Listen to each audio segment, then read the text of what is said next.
Sa dugang nga balita, baligyan na isang isda nagsaka sa masobra 50 pesos. Closed fishing season sa Visayan Sea maumpisa na sa November 15. Si Zen Kilantang nakatutok.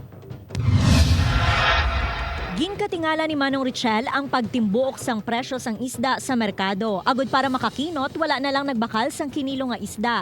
Kung nga lang yung bakal ko kay budget lang warta.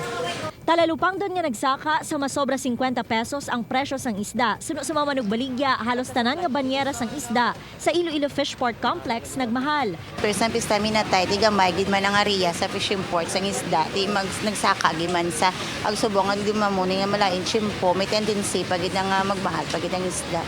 Dugang pa sa mga negosyante, posible nga magtaas pagid ang presyo sang isda, ilabi na nga nagahilapit ang holiday season.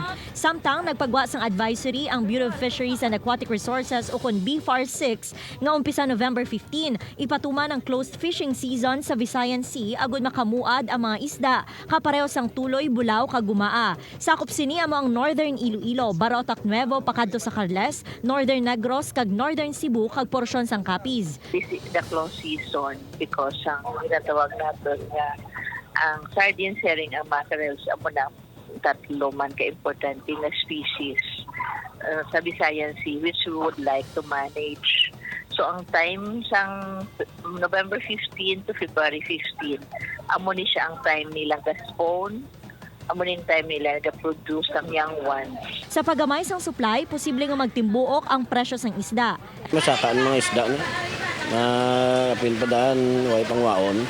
Masaka ginaya. Mantiner tanay proxy ni. May nagakaigo naman nga penalidad ang madakpan nga maglapas sa mando. Zen Kilantang para sa GMA Regional TV Early Edition.